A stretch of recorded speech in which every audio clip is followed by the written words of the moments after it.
It's little, which means it's cute.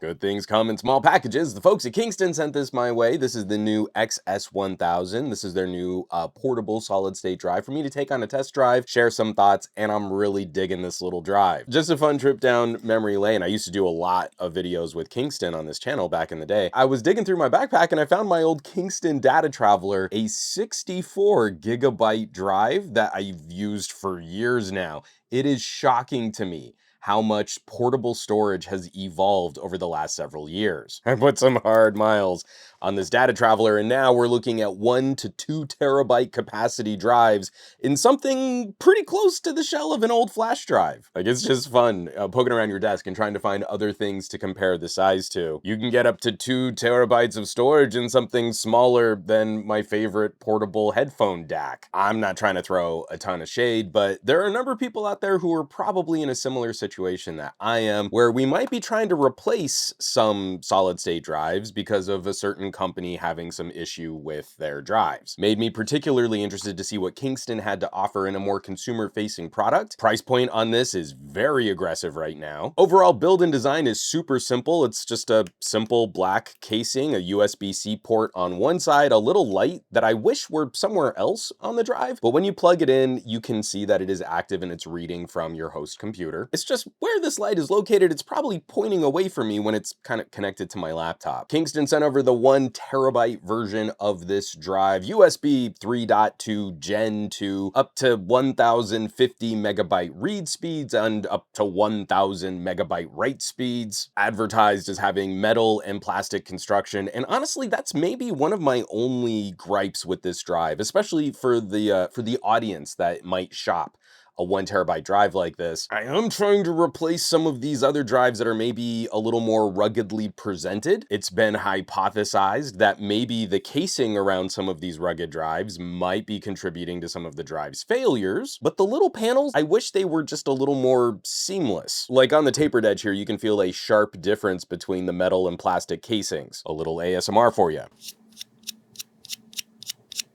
For every other aspect of this being a very competitive offering at this price tier, it's this one little seam makes it feel a little less expensive as compared to some of the other offerings in the space. Getting to those read and write speeds, I'm very positive on the performance of this drive, but I do believe that this is a bit more of a consumer-facing product. We're advertising the big numbers, 1000 megabyte per second transfer rates, and I didn't quite hit that with any of the computers in my family of devices here. I was routinely getting between 600 and 800 megabyte per second read and write speeds, depending on the computer I was plugging it into. My older workstation, actually one of the slowest transferring PCs in this household. But even something silly like my Windows on ARM powered Robo Ancala, pretty decently quick, 600 to 700 megabyte read and write speeds. That's really encouraging, as that's the kind of product I would most want to use this with. I back up a whole bunch of footage or project files from my home workstation, and then when I'm doing a little work on the go, I know I've got fast data access with my most portable systems. I was a little surprised to see some of the criticisms of this drive complaining about really slow transfer speeds, and then I kind of dug into that a little bit more. The way that this buffers and caches data,